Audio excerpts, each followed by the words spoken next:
What is up, y'all? Today we are replacing the fuel pump because it's bad.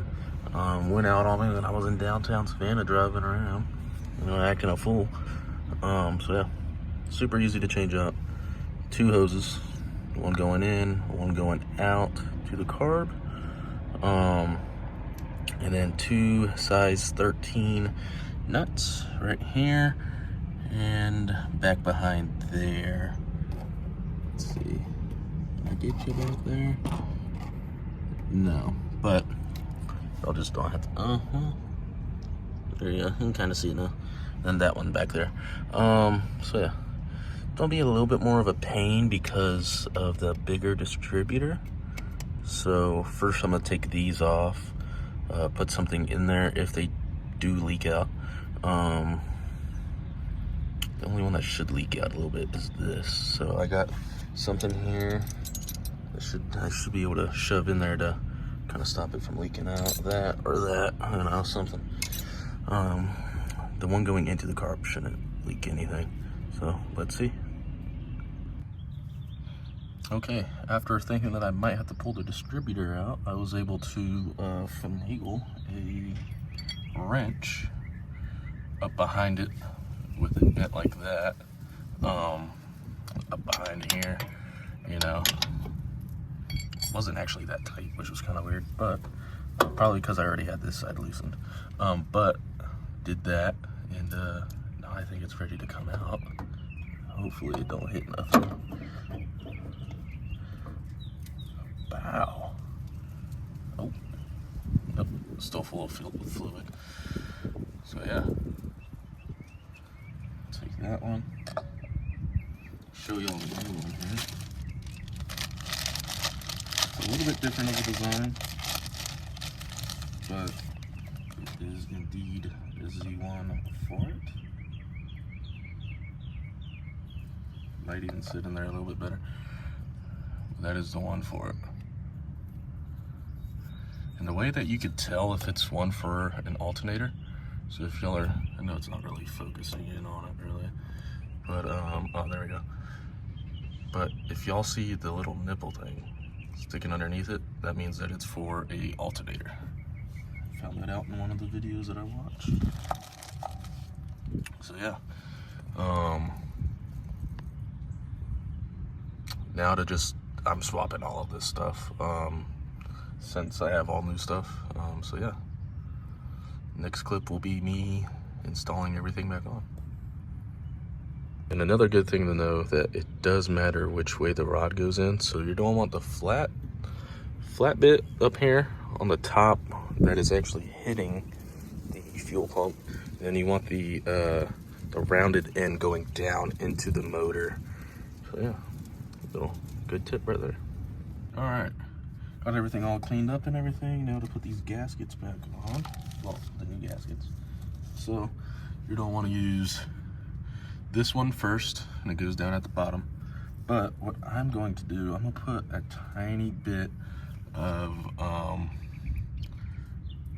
black RTV gasket maker and sealant, just so I can have a little bit better of a seal on there, because these little paper gaskets aren't too good. And they don't have to be on there thick either. Be on there real thin.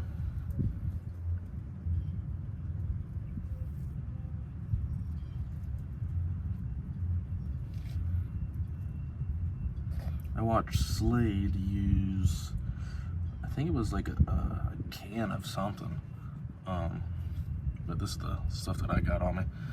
So yeah, it's a real thin coat. He used some stuff that you painted on, but I don't have that right now.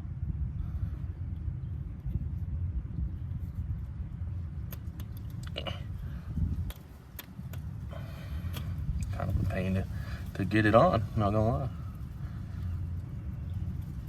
Alright. And then after that, this will go on, which is like the alignment and spacer thing. So I will put a little bit on here.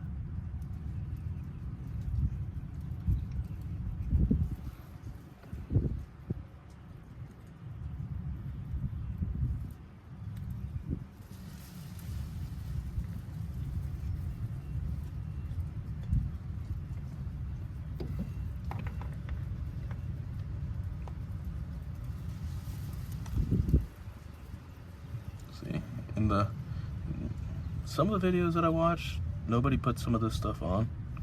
So, you know, that's why I'm not going crazy with it. Should put it on both sides before I put it on there. I guess you can use your finger and rub a little bit on too.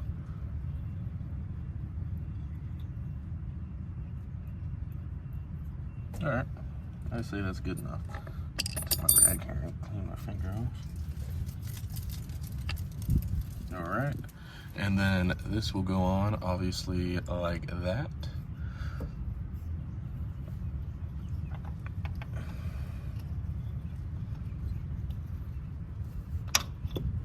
You want it to kind of just plunk like that. That will drop in, and then next is the tube. Oh.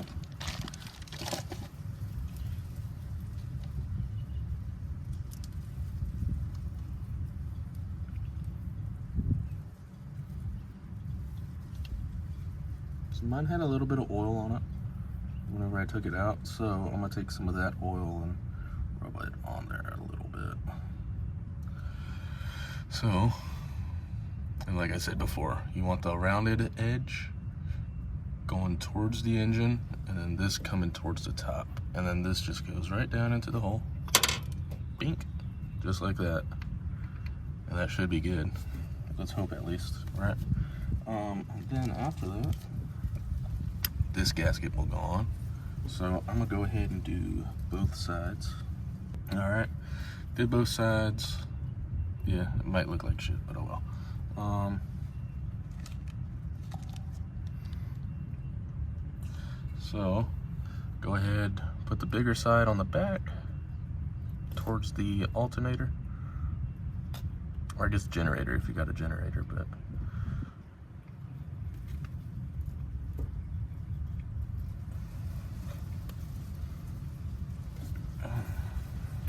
bit me on my arm.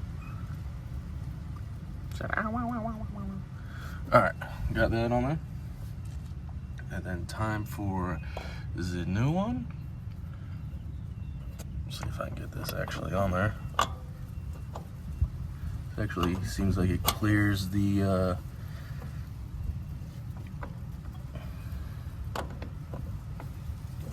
yeah, look at that. This thing actually, you know, a little springy. Might be good. But yeah. And then after that, just put the 3 nuts on, hook your hoses back up. Next clip, I will have all that done, and we'll see if this actually works. Okie dokie, people. So, got the bug going.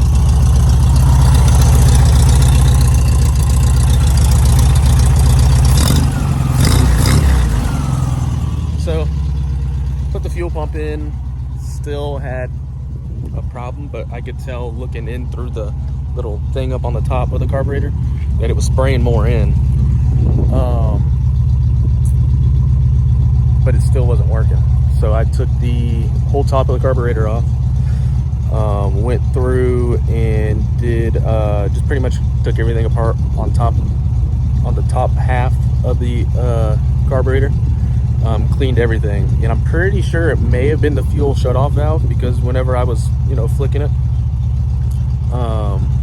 it was getting stuck whenever it was pushed all the way in. So I'm thinking maybe that could have been it. So I cleaned the shit out of it. And I also cleaned the main jet, which was a 127.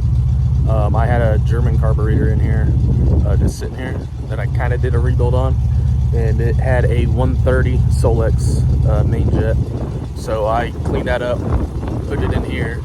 So it actually seems like it's running a lot better. So now for a test drive. But, you know, thank y'all for watching the video. And yeah, make sure you like and subscribe. Yeah. Peace. Oh yeah, see y'all at the Lakeland show also. I'll be there with the Dirty Smurf. So yeah.